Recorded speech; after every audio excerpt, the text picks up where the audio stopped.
Nga kung doon na gani misa, in fact, the latest issue that you discussed last Sunday, ningon ka nga, 2 counts nga ka na misas katoliko karon, invalido.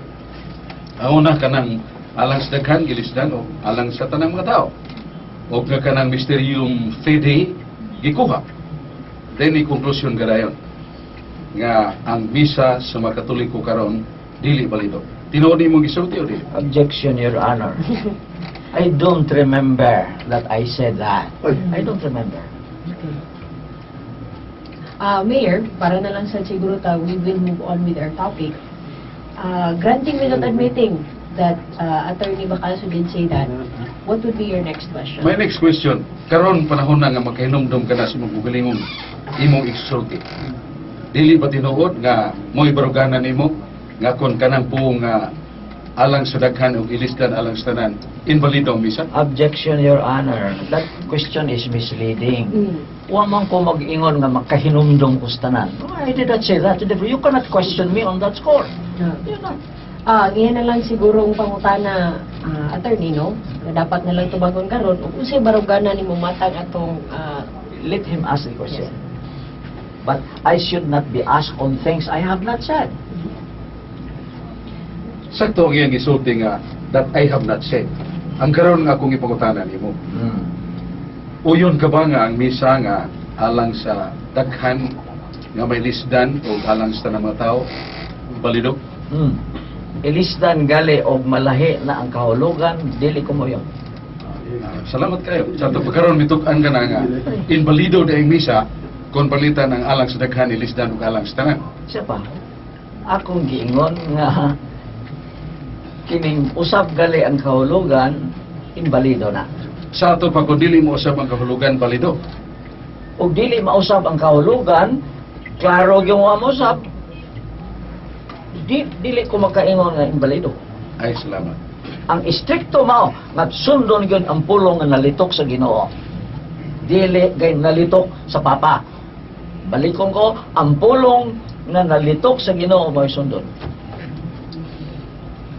Pag-ingon mo nga kanang mga pung Diyos Ginoo mo'y sundon. Ningon ka sa imong sibyaw kako kang pagutanon karon. Nadili ba kung matanggal o makuha ka ng mysterium fide, mysterious pagtuo, invalido ang misa o balido bang misa? Dili ako'y nag-ingon ni Ana. Igo lang kong ipahayag sa nag-ingon ni Ana. Kadtong sa nag-ingon ni Ana, nga dili balido ang misa nga makuha ang mysterious pagtuo. Sa imong kugalingon, nga panghunahon na isip nga nagpangapkap ka o manguha sa mga hunahon na upong supan, balido para nimo ang misa nga nakuha ang mysterious pagtuo. Musunod ko sa pulong Santa Iglesia nga usbon gali ang konsegrasyon mo, dili na balido. Dili akong kaugalingon. Nagsunod ko sa unsay gitudlo sa Santa Iglesia.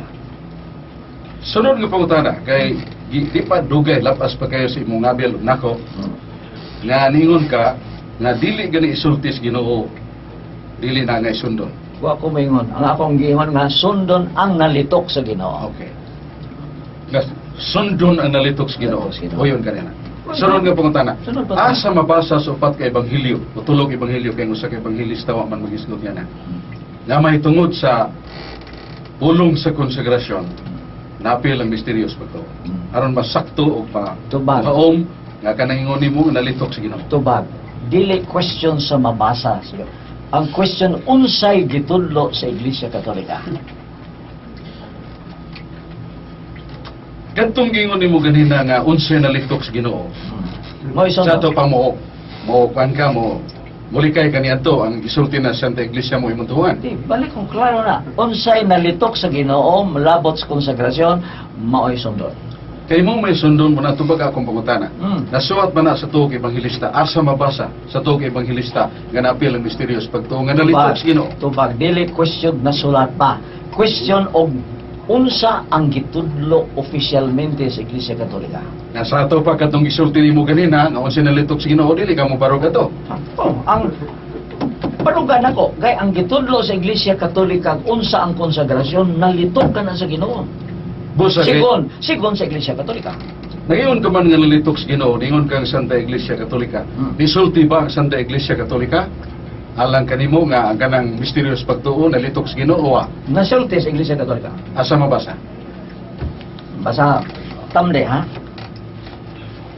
Catechism of the Council of Trent. Tamde, katingin yung niyang namakako. Pero sa dito ka mutubag to ni. Oo man ako. Oh. Kaya imo mo ko papresenta sa ebidensya. Sige, sige.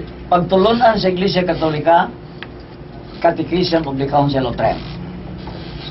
With page 6 sa chapter on Holy Eucharist. Basahin ko word for word.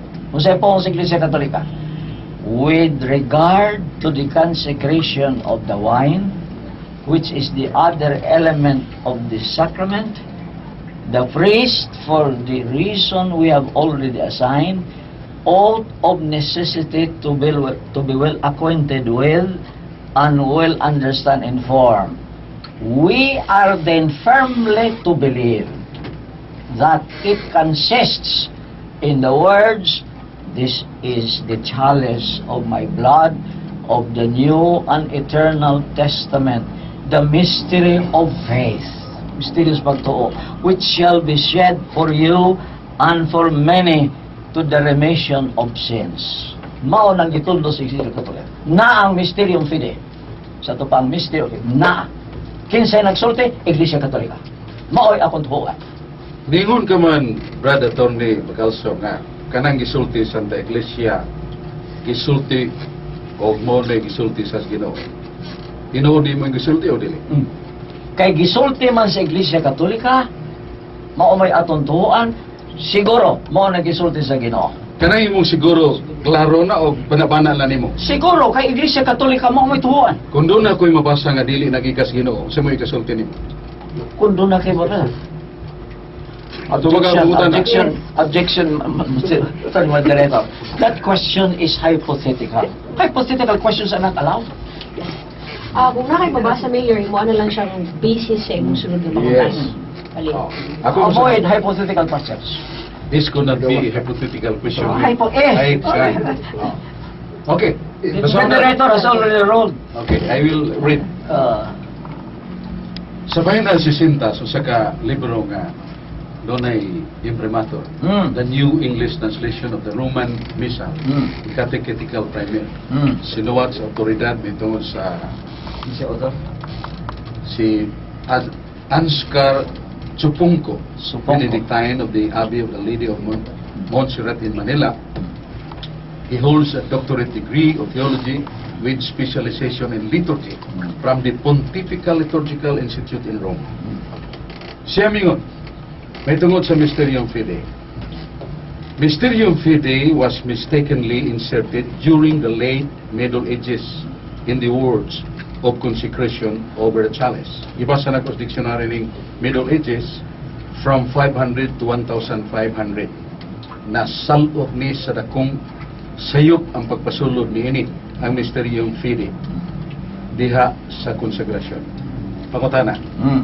Kay doon na naman ko'y nabasa nga dili tinuod ang gingon nimo nga gisulti sa Iglesia, gisulti sa Ginoo. Kay kini nasinayo pagsalot mo supa kanin mo yon kanini. Tungod kay ang Iglesia Katolika dili man masayop, sayop na sa Supongko. Patakalan na siya. Ang paingon nimo nga nasayop si Supongko. Kay wa mahiuyon sa gisulti sa Iglesia Katolika nga opisyal gyud padulong. Kanang giingon nimo nga nasayop si Supongko, otoridad sa liturgy o siya usa ka naka pasargyod nahimo siyang professor sa gani sa dakong Pontifical Liturgical Institute in Rome. Kanang paingon nimo nasayop si Supongko, buot ba nimo ipasabot nga dunay husto nga mosupak nining ipahayag nga dili ni mistakenly asserted in the late Middle Ages? Ang buot na ko ipasabot nga Iglesia Katolika siya yang opisyal nga panudo dili masayop. Kanang Supongko lahi man sayop Supongko okay? Nalahi sa gitudo sa Iglesia Katolika. Kini si Supongko sa di pa nako isunod ang pangutana. Mm. Ako nang ibasa